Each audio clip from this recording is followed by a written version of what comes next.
ঈদগার ময়দান বানানো হয়েছে। ঈদগার পাশে একটা মসজিদ আছে না নাই? এই মসজিদে আজান হয় কি হয় না? আজানের ফাঁকে আর একটা এলান হয়, একটি সুখ সংবাদ। কথা কোন ঠিক কিনা?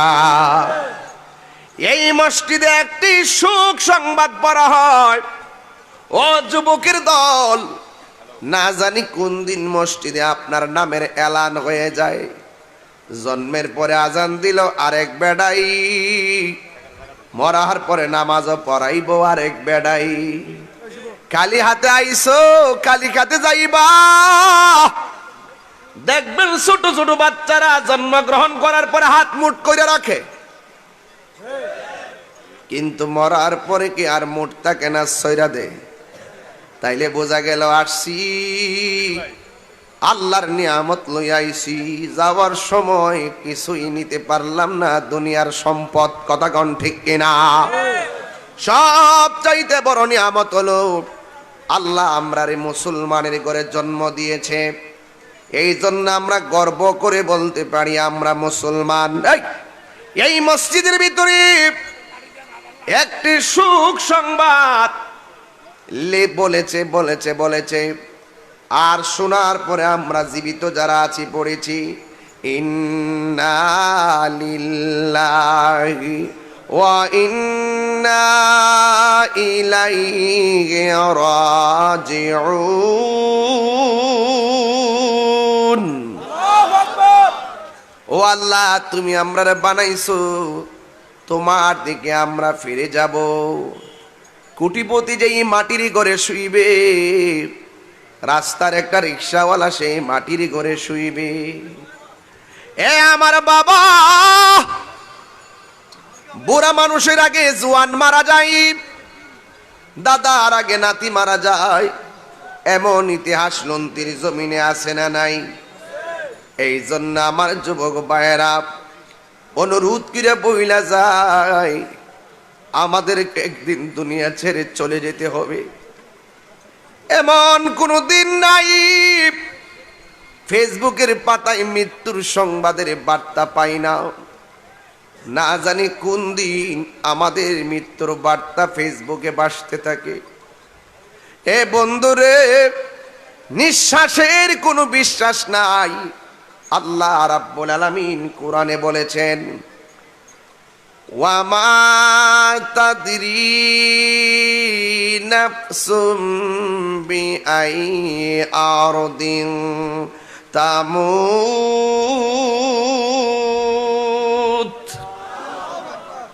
তোমরা তো জানো না কোন জায়গায় তোমাদের মৃত্যু হবে। যেই কোনো মুহূর্তে আজরাইলের লন্তি চিনেনি। কথা কনা দেখছেন নি আজরাইল রে? মা না দেখে কোন চিনে? সে যে নামে আজরাইল, কইতাম নি বাজান, মরণ সামনে আসেনি। কোন কোন সে যে নামে আজরাইল, সঠিক সময় লুন্তি তোমার ঘরে হইব দাখিল। কত কাকুতি মিনতি করবা তুমি, রেহাই পাবে না। আজরাইলা শিলে কারো কফিয়তে চলবে না রে মানুষ, কফিয়তে চলবে না। সে যে নামে আজরাইল, সঠিক সময় তোমার ঘরে হইব দাখিল। কত কাকুতি মিনতি করবা তুমি, রেহাই পাবে না। আজরাইলা শিলে কারো কফিয়ত চলবে না। একটা জবান বন্ধ রাখবেন না, মহব্বতে মায়ার সুরে বলো আল্লাহু আকবার। মিনহা খলাকনাকুম ওয়া ফিহা নুঈদুকুম ওয়া মিনহা নুখরিজুকুম তারাতান উখরা। এই মাটিতে তোমাকে দাফন করা হবে, এই মাটি থেকেই তোমাকে হাসরের ময়দানে তোলা হবে। আল্লাহর হাবিব বলেন এই পৃথিবীতে কিয়ামত দুই ধরনের, একটা হলো সমষ্টিগত আর একটা হলো ব্যক্তিগত। সমষ্টিগত কিয়ামত অনুষ্ঠিত হবে ইসরাফিলের সিংহা ফুৎকারের মাধ্যমে, আর ব্যক্তিগত কিয়ামত শুরু হবে আজরাইলের থাবার মাধ্যমে। এই জন্য আমার যুবক ভাইরা ও মুরব্বী বাবাজিরা, ব্যক্তিগত কিয়ামতটা এমন হবে তুমি ঘরের ভিতরে শুয়ে থাকবা, কিন্তু তোমার ঘরে আজরাইল ঢুকবে। আমার বডির পাশে আমার মা, আমার বডির পাশে আমার বাবা, আমার বডির পাশে আমার আপনজন সবাই বসে থাকবে। Thank you. আমার আপনজন সবাই বসে থাকবে। আমি মারা গেলে আমার সম্পদের ভাগ আমার সন্তান নিবে, আমার সম্পত্তির ভাগ আমার স্ত্রী নিবে, কিন্তু আমার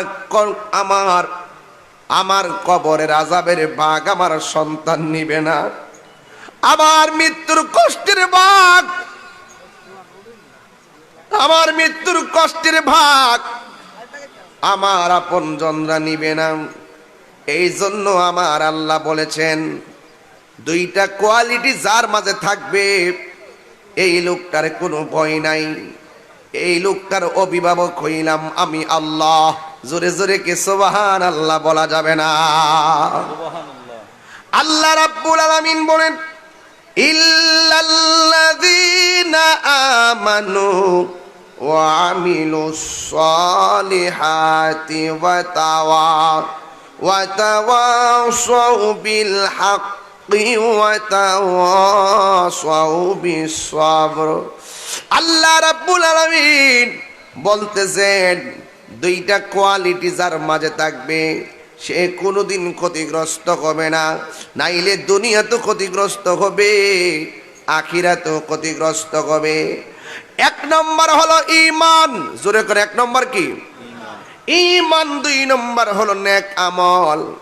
ঈমান যদি না থাকে, নেক আমল যদি না থাকে, তাইলে আপনি দুনিয়ার জমিনে ক্ষতিগ্রস্ত হবেন, হাসরের ময়দানে ক্ষতিগ্রস্ত হয়ে যাবেন।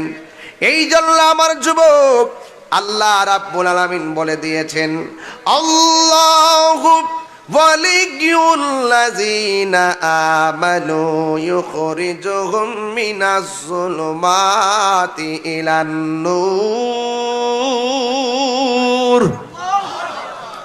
আল্লাহ রাব্বুল আলামিন বলেন যারা ঈমানদার তাদের অভিভাবক হলো আল্লাহ, আর আল্লাহ যাদের অভিভাবক হয়ে যায় আমার আল্লাহ তাদেরকে অন্ধকার থেকে আলোর দিকে নিয়ে আসবে। এই জন্য ঈমান হলো মুহাম্মদ রাসূল। আল্লাহ মানা নবী মানা নয়, নবী মানলেই আল্লাহ মানা হয়। কথা বলেন ঠিক কিনা? আজকে বাংলার জমিনে অনেক মানুষ নবীর এই কিছুদিনের জন্য মানতে চায় না। কথা কন ঠিক কিনা? যারা বলে নবুয়ত পাওয়ার আগে নবী ছিলেন না, এদের কি ঈমান আছে? আর জোরে কোন ঈমান আছে?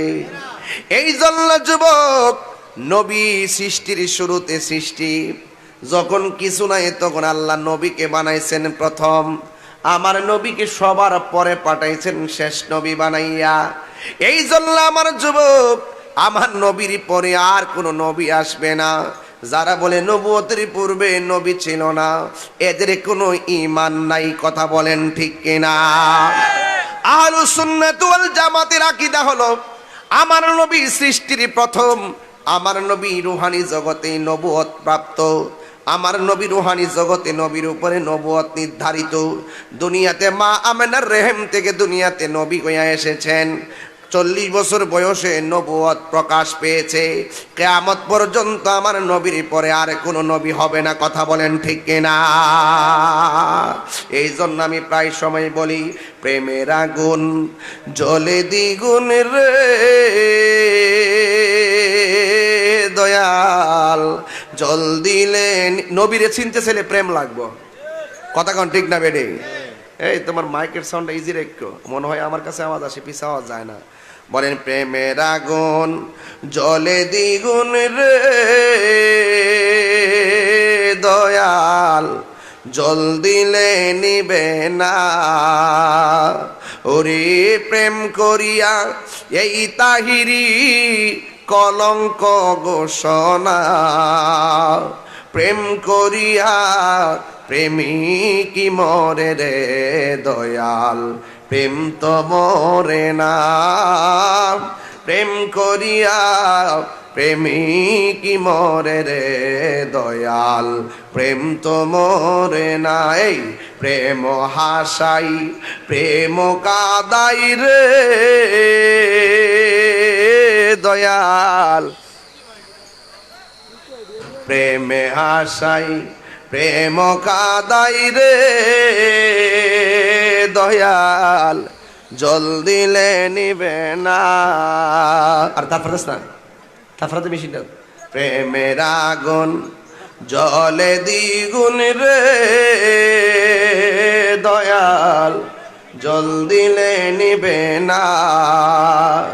ওরে প্রেম করিয়া এই তাহিরি কলঙ্ক ঘোষণা, প্রেম করিয়া প্রেমিকি মরে রে দয়াল, প্রেম তো মরে না।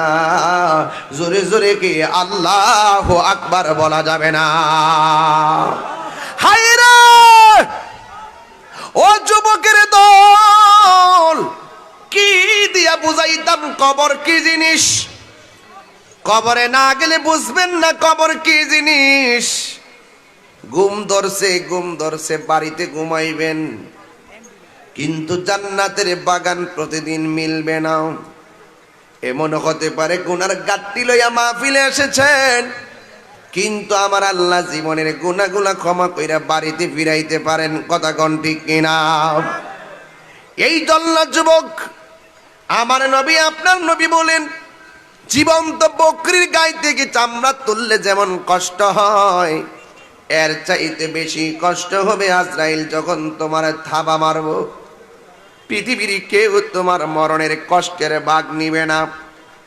এত সুন্দর করে আল্লাহ মানুষ বানাইছে, এত সুন্দর করে আমার আল্লাহ আসমান বানাইছে। আল্লাহ বলে একদিন সব আমি শেষ করে দিব।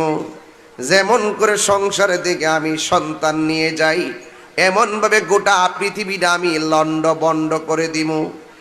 এক নম্বর, এমন একটা সময় আসবে আসমান ছিদ্র হয়ে যাবে, আসমানটা ছিদ্র হয়ে যাবে, তারকাগুলো খুলে খুলে জমিনে পড়ে যাবে। এ যুবক, জমিনের মধ্যে যত নদী আছে সব নদীর মধ্যে ঢেউ উঠে যাবে, শান্ত নদী অশান্ত হয়ে যাবে। এই দুনিয়ার জমিনে যত পাহাড়গুলো আছে সব পাহাড়গুলো আকাশের মধ্যে তুলার মতন উড়তে থাকবে। বন্ধুরা রে আমার, ওহো আমার লন্তির বাবারা, এই তুলার মতো আসমানটা যখন উড়ে যাবে তখন জমিনটা নাচতে থাকবে। ইয়াউমা ইয়াকুনুন নাসু কাল ফারাশিল মাবসুস, ওই দিন মানুষগুলা কীট পতঙ্গের মতন উড়ে যাবে।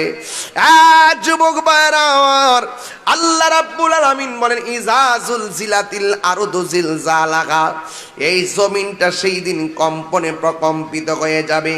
ওয়া আখরাজাতিল আরদু আসকালাহা, জমিনের নিচে কয়লার খনি, তেলের খনি, স্বর্ণের খনি সব নিচ থেকে উপরে উঠে যাবে। একটা মানুষ স্বর্ণের লোভ করবে না, একটাই কারণ, সবাই বলবে ওয়াকালাল ইনসানু মালাহা, কি হইল, আসমানটা কাঁপতেছে কেন, জমিনটা নাচতেছে কেন? যুবকের দল, আমার নবী আপনার নবী এই জোরে কোন আল্লাহু আকবার। আমার নবী আপনার নবী বলেন, যখন আসমানটা কাঁপবে, জমিনটা নাচতে শুরু করবে, অনেক মহিলা 3 মাসের গর্ভবতী থাকবে, কিছু মহিলা 8 মাসের গর্ভবতী থাকবে, কিছু মহিলা 5 মাসের গর্ভবতী থাকবে। জমিনটা এমন একটা কম্পন সৃষ্টি হবে, মার পেটের বাচ্চাটা ডেলিভারি হয়ে মাটিতে পড়ে যাবে। এবার স্বামী বলবে, কি ব্যাপার, আমার স্ত্রীর নিচ দিয়া রক্ত ঝরে কেন? সন্তান বলবে, কি ব্যাপার, আমার মায়ের নিচ দিয়া রক্ত ঝরে কেন? সবাই শুধুমাত্র একটা কথাই বলবে, ওয়াকালাল ইনসানু মা লাহা, কি হইল, কি হইল, কি হইল? কোনো কিছু হয় নাই। আল্লাহ রাব্বুল আলামিন কোরআনে বলেছেন, কুল্লু মান আলাইহা ফান। যুবক ভাইরা মাইন্ড করবেন না, এই ওয়াজগুলো আমি লক্ষ মানুষের সামনে কিন্তু করি এইভাবে বাড়ি গরুয়া মাহফিলে ওয়াজটা করি না। এরপর আমি একটা সিরিয়াস ওয়াজের দিকে টান করলাম, যেহেতু আমাকে কিয়ামতের মাঠ পর্যন্ত যেতে হবে, একদম সুন্দর পরিবেশে কথাগুলা বলি। কিন্তু আপনারা তরিকাপন্থী মানুষ, অনেক মুরব্বী ফাঁকে ফাঁকে বসে আছেন, ওয়াজ বুঝবেন, ওয়াজটা বাড়িতে নিয়ে যান। মার পেট থেকে সন্তানটা পড়ে যাবে, রাসূল বুঝাইতে চাইছে এই দুনিয়াটা এমন একটা ঝাঁকুনি মারবে।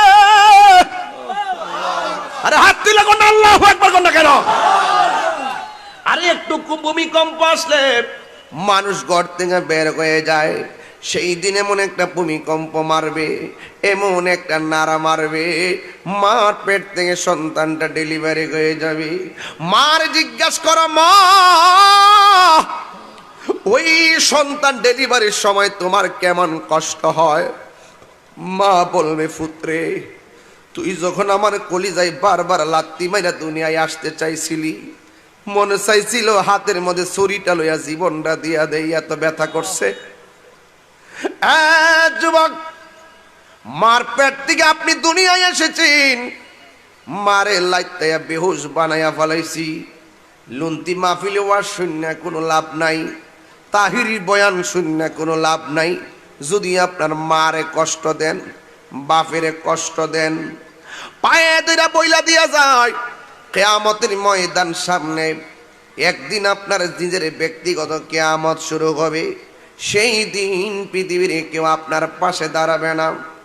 ও বন্ধু, খবরদার, একটা কথা বলি শোনেন, জীবনে যদি জিরো থেকে হিরো হতে চান, মায়ের কদমের মধ্যে ঠোঁটটা লাগাইয়া চুমা দেন। মা যখন ওই চুমাটা খাইয়া 2টা হাত আমার আল্লাহর কাছে বাড়াইয়া দিবে, আমার আল্লাহ রাব্বুল আলামিন আপনার আল্লাহর বান্দা থেকে আমার আল্লাহর বন্ধু বানাইয়া নিবে। এই জন্য আমার আল্লাহ বলেন, ওয়াকালাল ইনসানু মা লাহা, মানুষ বলবে, কি কইল, কি কইল? ওই যে আল্লাহ রাব্বুল আলামিন বার্তা তো আগে দিয়ে দিয়েছেন, কুল্লু মান আলাইহা ফানি ওয়া ইয়াবকা ওয়াজহু রাব্বিকা যুল জালালি ওয়াল ইকরাম। সব ধ্বংস হয়ে যাবে, খুঁটিবিহীন আসমানটা টুকরা টুকরা হয়ে পড়ে যাবে, পানিগুলা সেকেন্ডে গাছপালাগুলা সমান করে ফেলাইব, মানুষ উইরা যাইয়া এক দেশ থেকে আরেক দেশে পড়বে। ইসরাফিল আলাইহিস সালাম সিংহা ফু দিবে, সিংহা ফু দেওয়ার পরে কিয়ামত শুরু হয়ে যাবে। আল্লাহ রাব্বুল আলামিন বলেন, ওয়া হুয়াল্লাযী খালাকাস সামাওয়াতি ওয়াল আরদা বিল হক। আল্লাহ রাব্বুল আলামিন আসমান এবং জমিনটাকে যথাযথ বানাইছেন, 1 সেকেন্ডের জন্য মিথ্যা না। আল্লাহ বলছেন, ওয়া ইয়াউমা ইয়াকুলু কুন ফায়াকুন।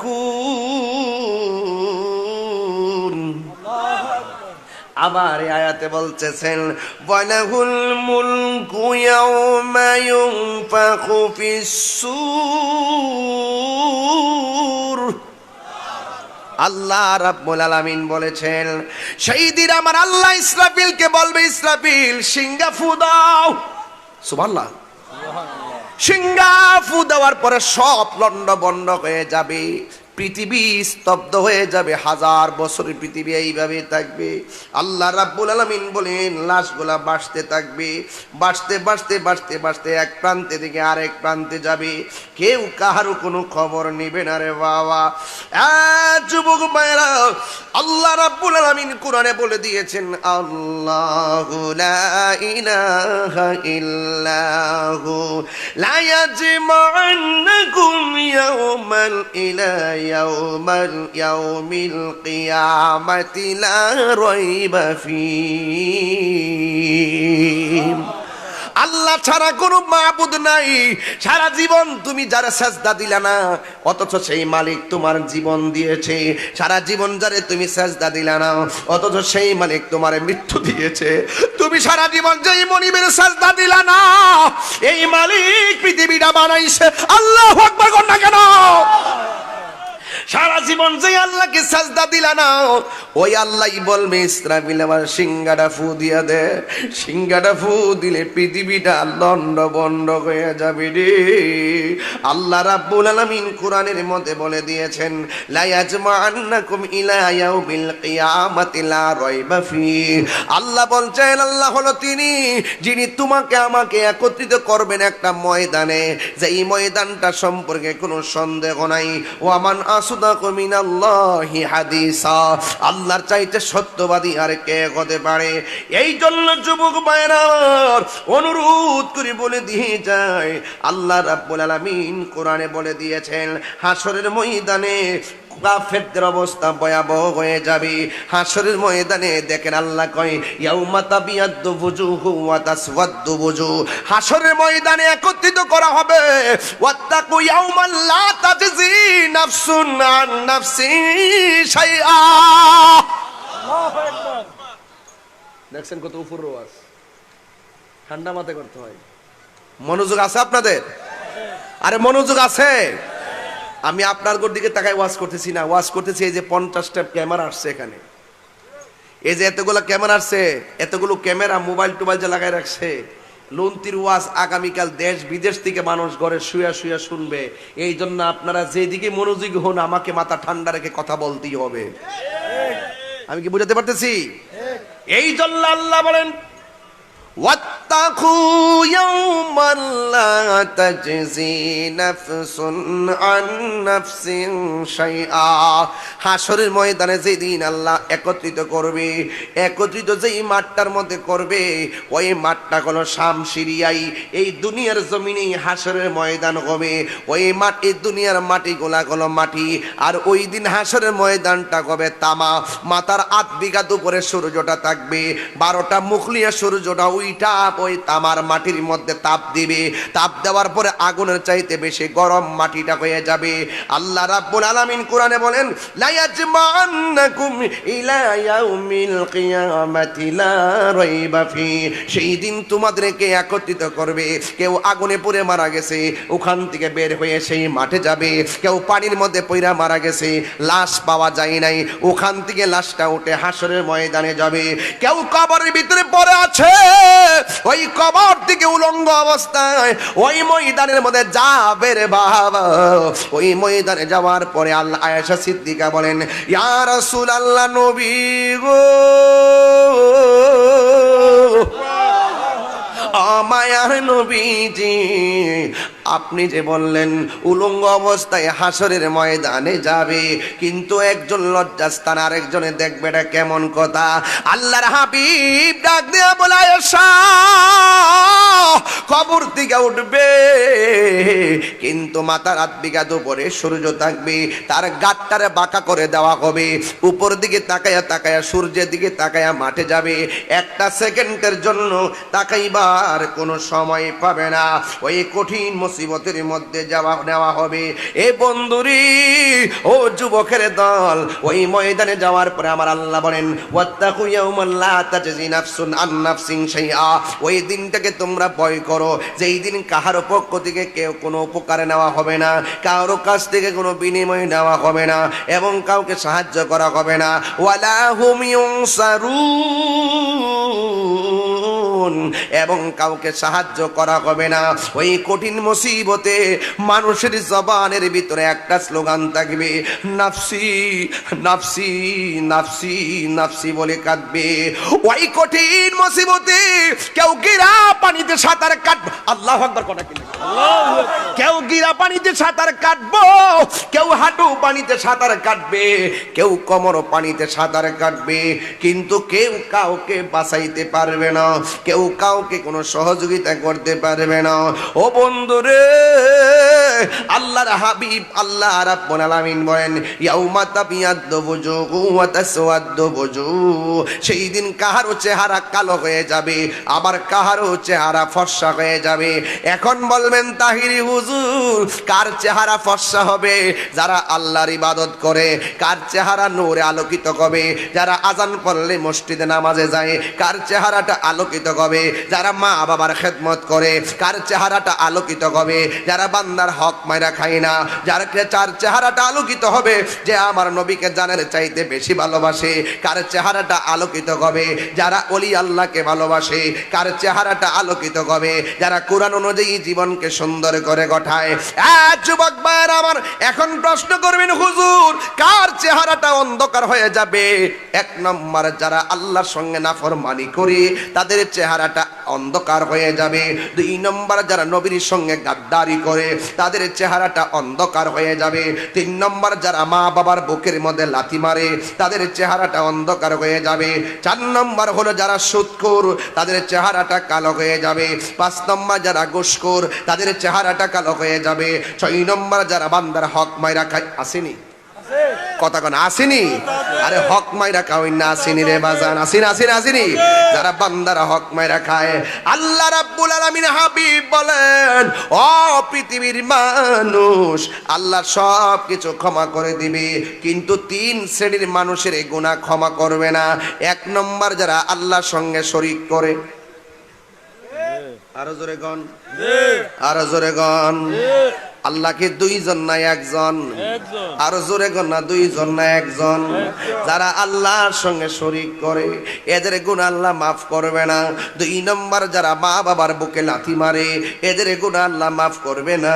তিন নম্বর, যারা বান্দার হক মাইরা খায় তাদেরকে আমার আল্লাহ কখনো মাফ করবে না। এই জন্যই তো আমার নবী, আপনার নবী বলেন, কিয়ামতের ময়দানে আমার রাসূল বলেন, কিছু কিছু মানুষ যাদের গায়ের মধ্যে জাহান্নামের শিকল লাগানো হবে, রাসূল ডাক দিয়ে বলবেন, আল্লাহ এরা কারা গো, গায়ের মধ্যে শিকল লাগায়া রাখছি।